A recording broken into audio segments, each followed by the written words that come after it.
Welcome to Classic Real Comedies, Facts, Trivia. Thank you for being here. Today's video is on Miss Donna Douglas, who, of course, played Elly Mae Clampett. And here's several things about Miss Elly Mae and Miss Donna Douglas.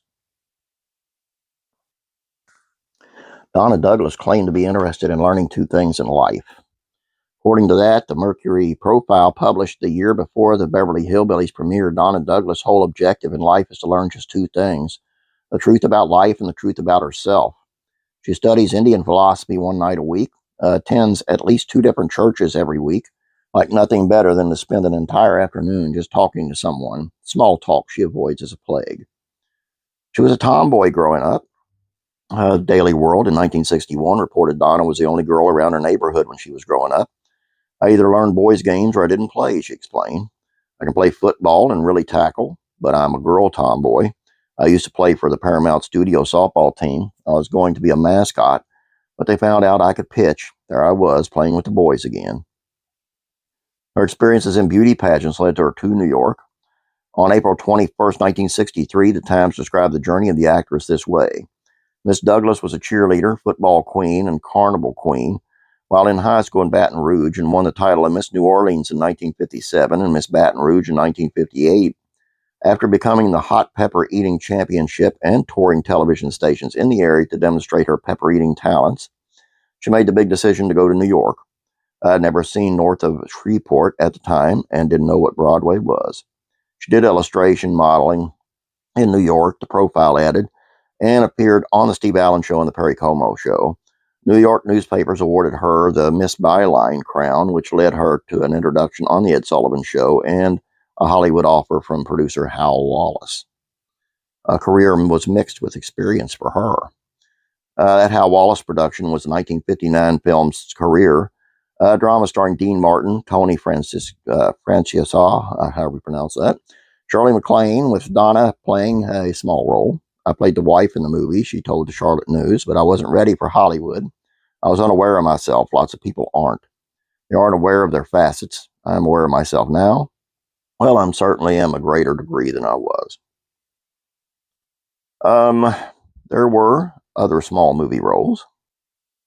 Following Career, Donna had small roles in the comedy musical Little Abner and Doris Day and Rock Hudson's sex comedy Lover Come Back, the second of three films they were featured in, preceding Pillow Talk and followed by Send Me No Flowers.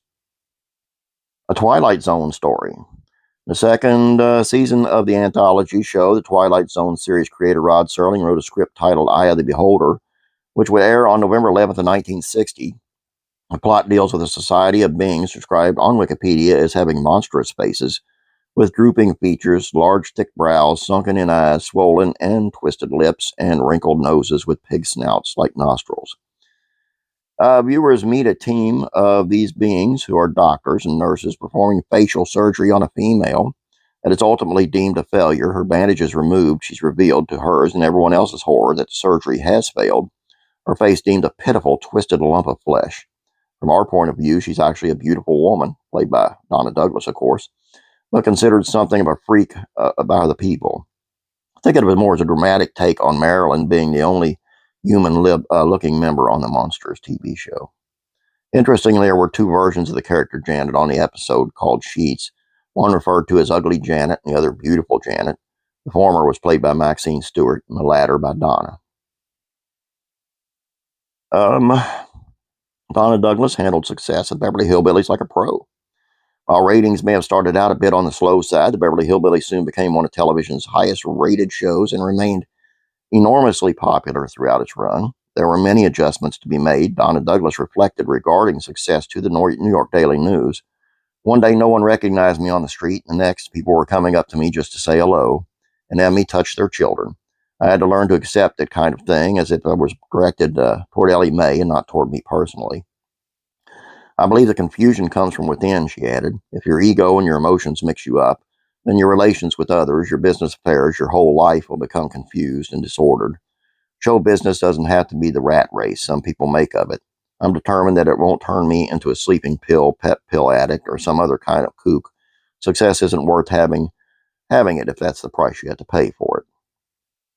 Embracing the Elly Mae persona. Donna's hope at the time were that people would eventually see that Elly May was very much a part of her. She only represented a small part of the actress's life. It used to bother me terribly when the show began. I tried to prove to the people that I knew how to say more than, "Lookahere, Granny, now I don't bother." I realized when people themselves want to see me, a different me, they will. About them jeans. There was no denying the fact that TV audiences were at least partially drawn to Donna Douglas as Elly May by the jeans she wore, much as they were by Barbara Eden's harem outfit on I Dream of Jeannie. But achieving that particular look was more of a challenge than you might think. Here's how the Star Gazette described the situation.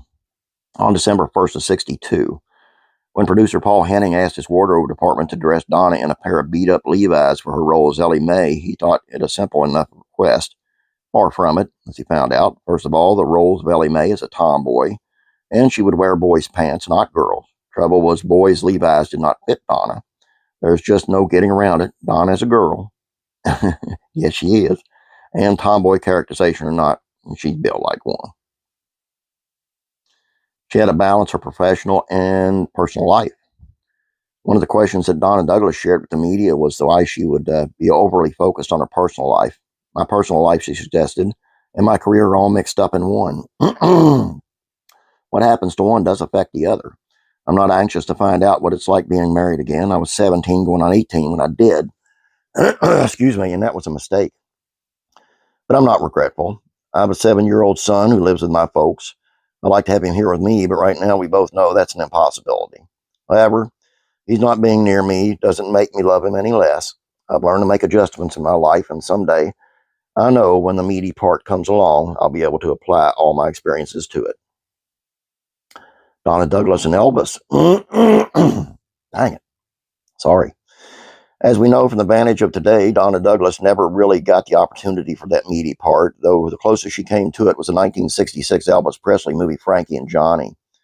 She's a former, he's the latter, which also stars future MASH actor Harry Morgan. After we finished the season for the Hillbillies, she told Big Spring Daily Herald in 1965, "I went to Australia to publicize the show, and I would have gone on personal appearance tour in this country during our summer vacation, but something told me not to. Sure enough, when I got back, they called me about the picture." Life After Elly May, Part 1. Beverly Hillbillies came to an end in 71 as part of CBS called Rural Purge, when the network got rid of many of the programs that appealed primarily to viewers in the Midwest and went for edgier sitcoms. That would be more appealing to urban viewers.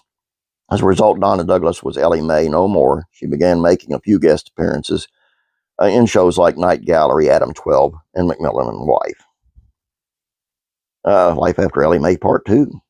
What Donna was really drawn to was an idea of being a gospel singer. Always very religious. In 1984, she graduated from Rhema Bible Training Center with an emphasis in children's ministry. Return of the Beverly Hillbillies. 70s and 80s were filled with reunion movies that brought together the cast of classic TV shows. In 1981, viewers given the Return of the Beverly Hillbillies. Of the original Clampetts, only Buddy Ebsen and Donna Douglas reprised their roles.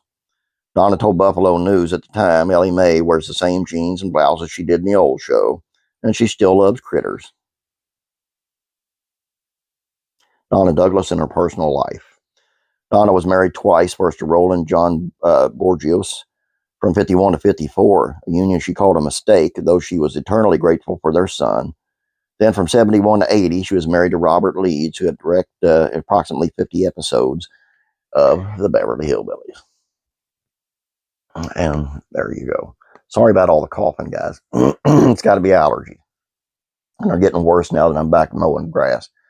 That's what I do for a living. I have a lawn care service that I actually run and work. So please forgive me.